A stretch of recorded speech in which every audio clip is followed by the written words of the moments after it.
Hello, good people. Welcome back on this epic journey, the Action Bible journey, that is, where we are traveling through the entire Bible in 315 days.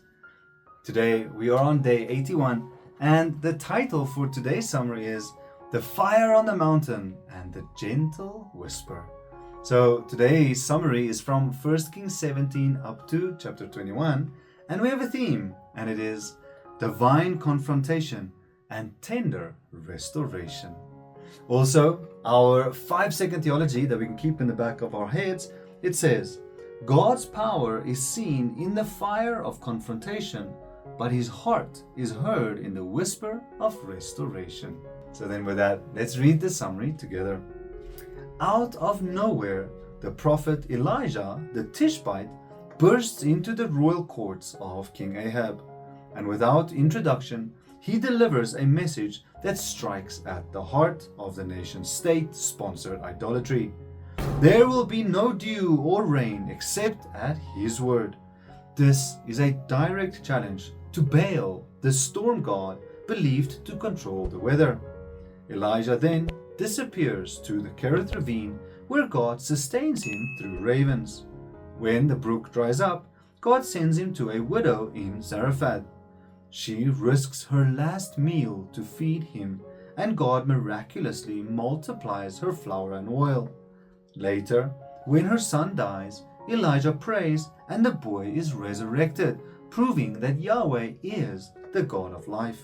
After 3 years of severe drought, Elijah confronts Ahab and challenges the 450 prophets of Baal to a public showdown on Mount Carmel. He asks the people a piercing question. How long will you waver between two opinions? The test is simple. 2 altars, no fire. The God who answers by fire is the true God. The prophets of Baal slash themselves and they shout all day, but heaven is silent. Elijah repairs the Lord's altar, drenches it in water to make a trick impossible, and prays. Instantly, fire falls from heaven, consuming the sacrifice, the stones, and the water. The people fall face down, and the rain finally returns. But the spiritual adrenaline high does not last. Threatened by Queen Jezebel, Elijah crashes hard. Terrified and physically exhausted, he flees into the wilderness, collapses under a broom bush, and prays to die. God responds to this burnout not with a lecture on faith, but with warm bread and water delivered by an angel. Strengthened, Elijah travels to Horeb, the mountain of God.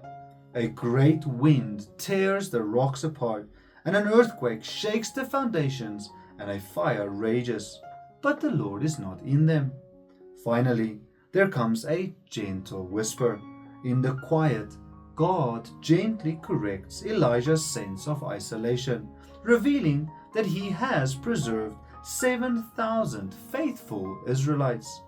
He recommissions Elijah, who immediately goes and calls Elisha to be his successor. Then the narrative shifts back to Ahab, who covets a vineyard owned by a man named Naboth. When Naboth refuses to sell his ancestral land, Jezebel hires false witnesses to have him stoned to death so that the king can have a vegetable garden. Elijah confronts Ahab with a gruesome prophecy of doom. Surprisingly, the wicked king tears his clothes and humbles himself. God notices this contrition and delays the disaster, demonstrating that his mercy can reach anyone who repents.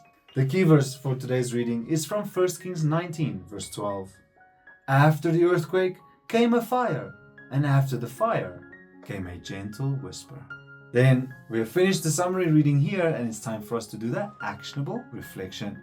Firstly, everyone, through the audit, let's check ourselves and let's do a self-examination. Then also, let's confess and say the prayer out loud. And in the anchor portion, let's affirm the truth and re-establish our faith. And finally, the mission. Run the physical reset. Let's reset ourselves. Let's do it well and get back on track just like Elijah.